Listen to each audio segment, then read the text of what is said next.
Class 10 का 8वां chapter जिसका नाम है त्रिकोणमिति का परिचय। ठीक है। तो ये चैप्टर जो है बहुत ही इंपॉर्टेंट है एग्जाम के पॉइंट ऑफ व्यू से और आगे के पढ़ाई के भी लेकर के। ठीक है। तो इसको अच्छे से पढ़ना और इसका हर एक कंसेप्ट अच्छे से क्लियर करना बहुत जरूरी है। तो चलिए हम लोग शुरू करते हैं 8वां अध्याय जिसका नाम है त्रिकोणमिति का परिचय। तो सबसे पहले हम समझते हैं कि त्रिकोणमिति मतलब क्या होता है।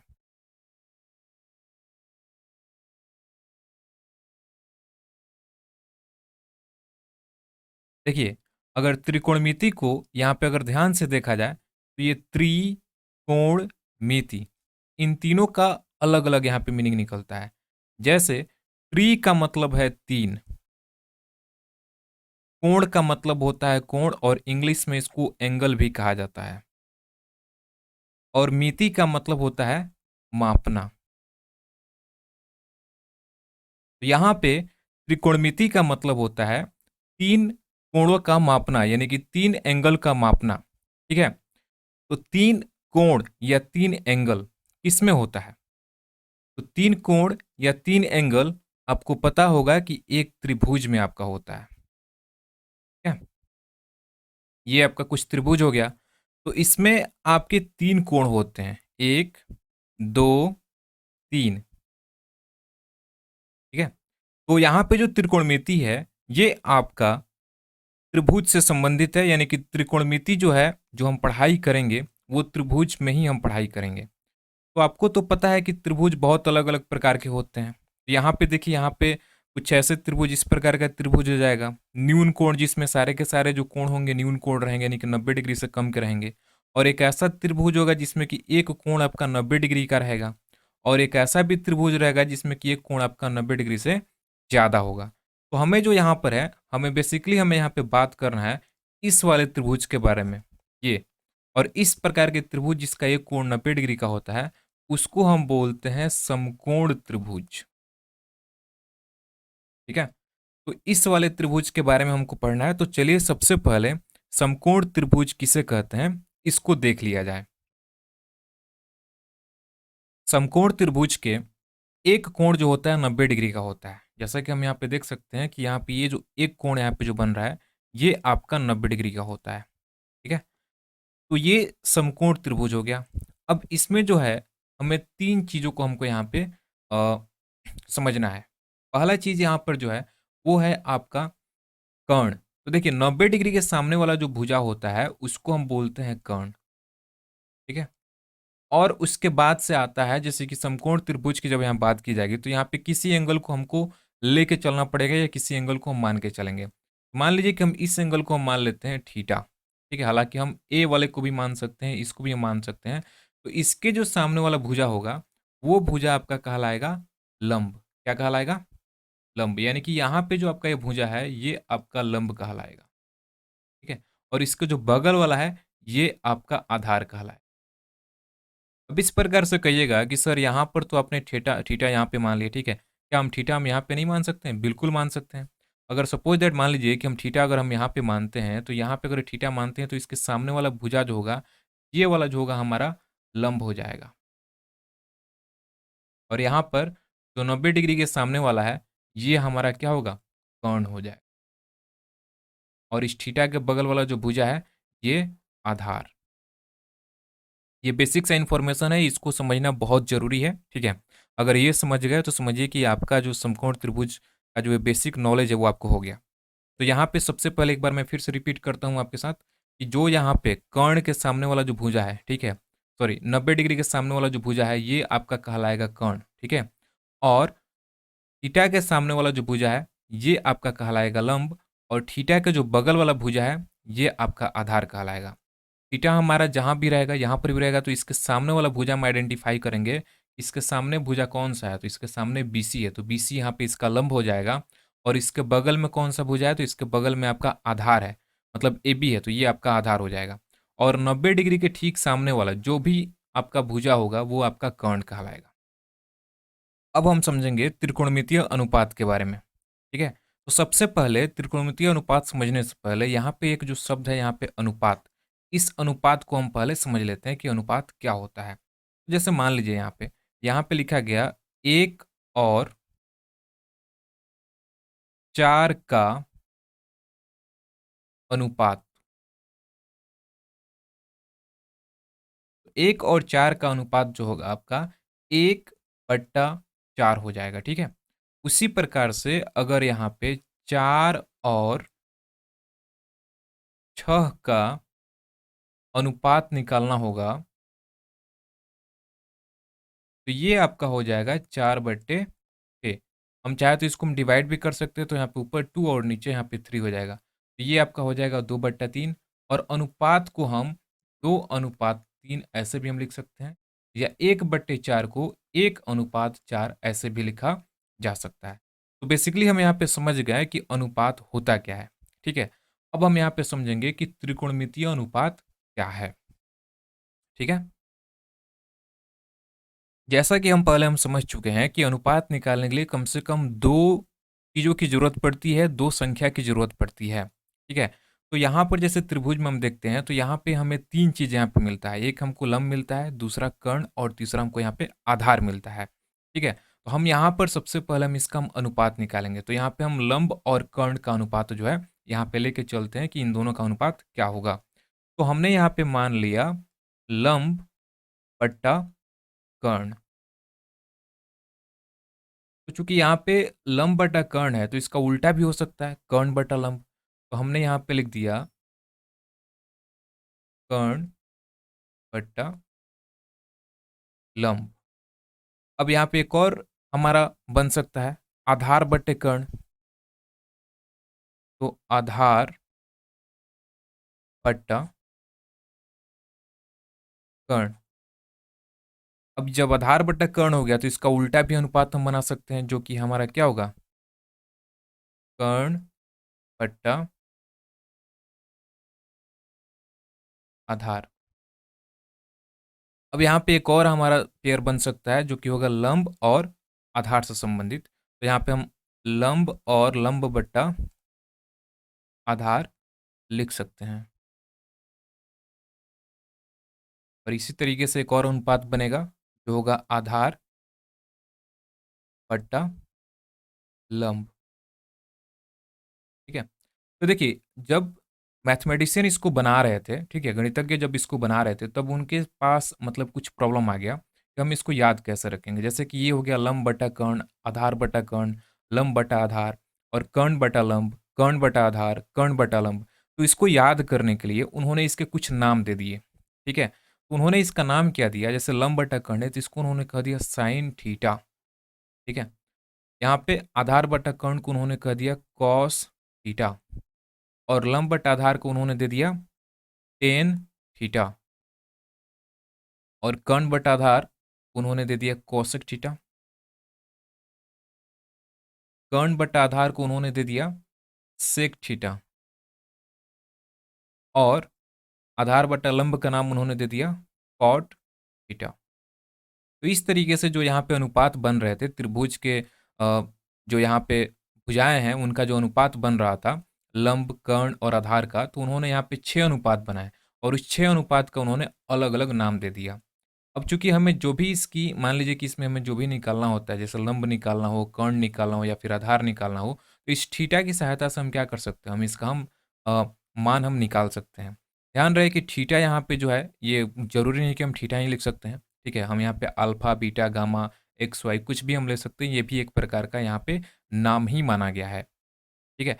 अब यहाँ पे बात आती है कि हम इसको याद कैसे करेंगे, ठीक है? तो याद करने का बहुत ही सिंपल तरीका है, वो मैं आपको समझाता हूँ, बस उसको आप ध्यान फॉलो कीजिएगा थोड़ा-सा, आपका पूरा का पूरा याद हो जाएगा।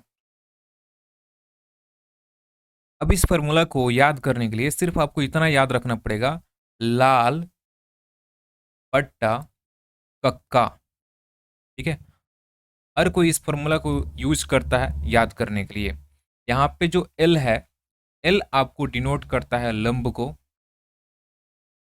ये आपको डिनोट करता है कर्ण को और ए आपको डिनोट करता है आधार को, ठीक है? तो अब चलिए यहाँ पे देखते हैं कि हम ये लाल बट्टा कक्का के हिसाब से हम कैसे हम इसको हम याद कर सकते हैं। देखिए यहाँ पे, ये पहला वाला सेट यहाँ पे देखिए, एल बटा के यानी कि लंब बटा कर्ण। तो देखिए लंब बटा कर्ण किसका, लंब बटा कर्ण, ये किसका फॉर्मूला बन रहा है, साइन थीटा का। तो यहाँ पे हम लिख देते हैं साइन थीटा। फिर दूसरा यहाँ पे देखिए, दूसरा यहाँ पे बन रहा है आधार बट्टा कर्ण। तो यहाँ पे आधार बट्टा कर्ण कौन सा है, कॉस थीटा। तो यहाँ पे हम लिख देते हैं कॉस थीटा। तीसरा हमारा है लंब बट्टा आधार। तो लंब बट्टा आधार किसका है, टैन थीटा का फॉर्मूला है। तो यहाँ पे हम लिख देंगे टैन थीटा। तो ये हम ऊपर से नीचे की तरफ हम इसको हम जो है पढ़ रहे थे। अब चूंकि यहाँ पे लंब बटा कर्ण है तो इसका उल्टा भी यहाँ पे है कर्ण बटा आधार। तो इसको हम नीचे से भी हम पढ़ सकते हैं कर्ण बटा लंब, कर्ण बटा आधार नहीं, कर्ण बटा लंब है, ठीक है। तो यहाँ पे हम कर्ण बटा लंब, हम इसको उल्टा भी हम यहाँ पे हम पढ़ सकते हैं। तो जब हम इसको उल्टा हम पढ़ते हैं तो यहाँ पे एक हमारा यहाँ पे फॉर्मूला बनता है कर्ण बटा लंब का, वो फॉर्मूला बनता है कॉसेक थीटा। और फिर यहाँ पे कॉस थीटा का उल्टा हो जाता है आपका सेक थीटा, यानी कि कर्ण बटा आधार, कर्ण बटा आधार। तो यहाँ पे लिख देंगे सेक थीटा। फिर यहाँ पे टैन थीटा का उल्टा कौन सा है, लंब बटा आधार का उल्टा क्या हो जाएगा, आधार बटा लंब, जो कि आपका है कॉट थीटा। तो यहाँ पे लिख देंगे कॉट थीटा, ठीक है। बस इतना अगर आप याद कर लिए तो इसके बाद से आपको कोई भी चीज़ भूलने की जरूरत नहीं है और सब चीज़ आपको आसानी से याद रहेगी, ठीक है। आपको याद रखना है बस क्या, लाल बट्टा कक्का, ठीक है। लाल बट्टा कक्का याद रहेगा। तो ये जो पहला जो यहाँ पे जो लाइन है, ठीक है, ये आपको डिनोट करेगा किसको, ये डिनोट करेगा आपको साइन थीटा और कॉस थीटा को, ठीक है। दूसरा जो यहाँ पे है ये आपको बताएगा कॉस थीटा और सेक थीटा के बारे में, और तीसरा जो है टेन थीटा और कॉट थीटा के बारे में बताएगा। अगर ऊपर से नीचे पढ़ते हैं तो साइन थीटा, और नीचे से ऊपर पढ़ेंगे तो इसमें कॉसेक थीटा हो जाएगा, और इधर ऊपर से नीचे पढ़ेंगे तो कॉस कॉस थीटा, और नीचे से ऊपर पढ़ेंगे तो सेक थीटा होगा, ठीक है। और फिर इधर यहाँ इसको ऊपर से नीचे पढ़ेंगे तो ये टेन थीटा का फॉर्मूला हो जाएगा, और नीचे से अगर हम ऊपर पढ़ते हैं तो ये हमारा कॉट थीटा का फॉर्मूला हो जाएगा। यानी कि हमें यहाँ पे ये पता चलता है कि साइन थीटा जो है कॉसेक थीटा का उल्टा है, और कॉस थीटा जो है सेक थीटा का अपोजिट है, और टेन थीटा का उल्टा क्या है, कॉट थीटा है। जैसा कि हम जानते हैं कि साइन थीटा का उल्टा कॉसेक थीटा है, तो हम देखते हैं कि भाई साइन थीटा को अगर हम कॉसेक थीटा में मल्टीप्लाई करते हैं तो यहाँ पे क्या प्राप्त होता है, ठीक है। तो इसको चेक करने के लिए सबसे पहले हम यहाँ पे इसका जो फॉर्मूला है वो हम डालेंगे। तो फॉर्मूला क्या रहेगा, फॉर्मूला तो बहुत सिंपल है। फॉर्मूला क्या था, लाल बट्टे पक्का, ठीक है। तो यहाँ पे जो पहला है ये आपका साइन थीटा का हो जाएगा, ठीक है। और साइन थीटा का अपोजिट नीचे हो जाएगा कॉसेक थीटा, ठीक है। तो साइन थीटा का फॉर्मूला क्या हो जाएगा, ऊपर से इसको हम पढ़ेंगे लंब बट्टा कर्ण। यहाँ पे हम लिख देंगे लंब बट्टा कर्ण, मल्टीप्लाई कर देंगे। कॉसेक थीटा का है तो इसका हम नीचे से हम ऊपर पढ़ेंगे, क्या होगा, कर्ण बट्टा लंब। यहाँ पे लिखेंगे कर्ण बट्टा लंब।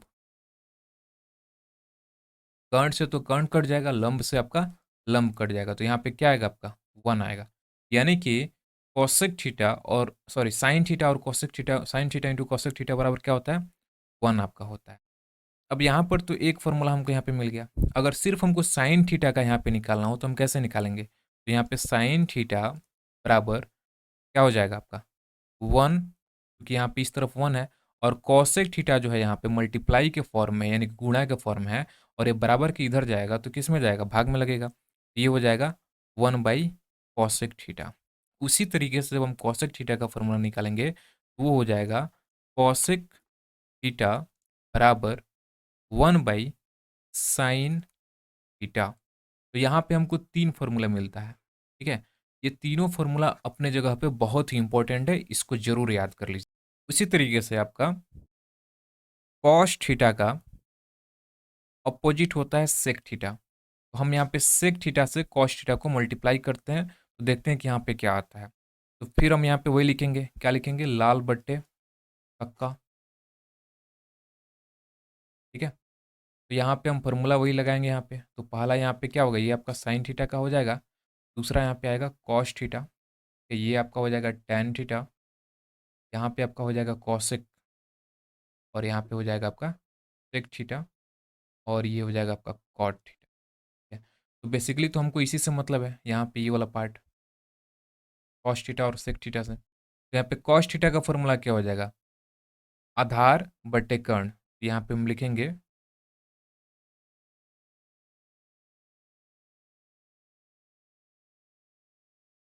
आधार बटे कर्ण गुणे सेक थीटा का फॉर्मूला नीचे से हम ऊपर पढ़ेंगे, तो कर्ण बटा आधार।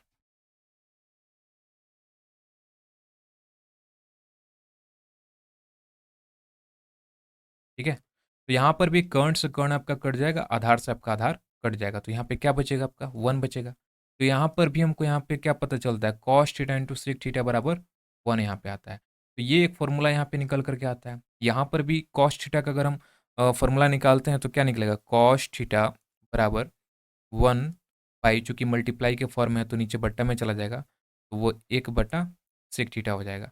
उसी तरीके से यहाँ पे हम सेक थीटा का फॉर्मूला हम निकालते हैं, ये आपका हो जाता है 1 बट्टा कॉस थीटा। यहाँ पर भी हमको 3 फॉर्मूला यहाँ पे मिल करके आता है। ठीक है,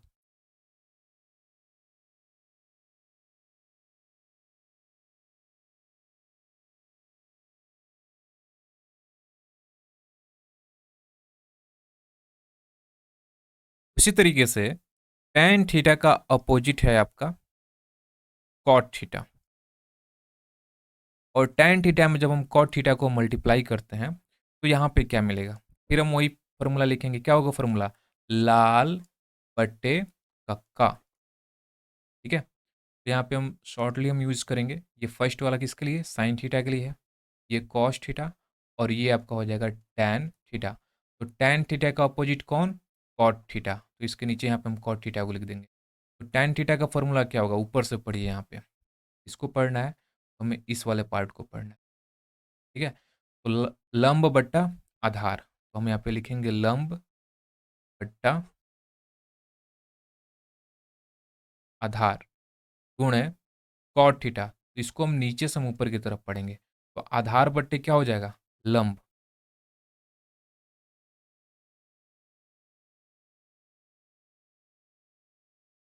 और यहाँ पे आधार से आधार कैंसिल, लंब से लंब कैंसिल हो जाता है, तो यहाँ पे क्या बचता है आपका 1 बचता है। तो यहाँ पर भी हमारा एक फॉर्मूला यहाँ पे तैयार हो जाता है, क्या formula, tan theta into cot theta बराबर 1। अब यहाँ पे हम इंडिपेंडेंटली अगर हम tan थीटा का हम यहाँ पे फॉर्मूला निकालते हैं, तो tan थीटा बराबर क्या हो जाएगा, 1 बाई कॉट थीटा, और अगर हम कॉट थीटा का भी निकालते हैं तो उसका भी फॉर्मूला क्या आता है, 1 बाई tan थीटा। तो इससे भी हमको 3 फॉर्मूला यहाँ पे निकल करके आता है। ठीक है, अभी तक हमें कुछ फॉर्मूला मिला है जिसे हमें याद करना एकदम जरूरी है। हालांकि अभी हमें समझ में नहीं आ रहा है कि ये फॉर्मूला कहाँ पे यूज करना है, लेकिन जैसे जैसे इसका यूज होता जाएगा वैसे वैसे आपको पता चलता जाएगा कि इसका यूज कहाँ पर है। ठीक है, ये बहुत ही इंपॉर्टेंट है, समझिए कि ट्रिग्नोमेट्रिक का केस है, जैसे कि साइन थीटा बराबर लंब बटा कर्ण, कॉस थीटा बराबर आधार बटा कर्ण, टैन थीटा बराबर लंब बटा आधार, और कॉसेक थीटा बराबर कर्ण बटा लंब, सेक थीटा बराबर कर्ण बटा आधार, कॉट थीटा बराबर आधार बटा लंब। उसी प्रकार से यहाँ पे जो हम फॉर्मूला और आगे निकाले हैं, जो कि sine theta into cosec theta बराबर 1, और जिससे कि आपका 2 फॉर्मूला निकला था, साइन थीटा बराबर 1 बाई कॉसेक थीटा और कॉसेक थीटा बराबर 1 बाई साइन थीटा। उसी तरीके से cos theta into sec theta बराबर 1 आया था, तो इससे भी 2 फॉर्मूला निकला था, कॉस थीटा बराबर 1 बाई सेक थीटा बराबर 1 बाई कॉस थीटा। इसी तरीके से tan theta into cot theta बराबर 1। ठीक है, तो इससे फॉर्मूला निकला था टैन थीटा बराबर 1 बाई कॉट थीटा और कॉट थीटा बराबर 1 बाई टैन थीटा। तो इसको बहुत जरूरी है, ये बहुत ही इंपॉर्टेंट है, इसको आप याद कर लीजिए। ठीक है, ये बहुत ज़रूरी है। तो इसको ये तब समझ में आएगा जब यहाँ पे हम कुछ एग्जांपल्स वगैरह सॉल्व करेंगे। ठीक है, तो ये ऑटोमेटिक हमें समझ में आने लगेगा कि ये क्यों इतना ज़रूरी है। ठीक है, इसके बिना हम एक भी सवाल हम सॉल्व नहीं कर पाएंगे, इसलिए इसको ज़रूर से ज़रूर आप याद कर लें।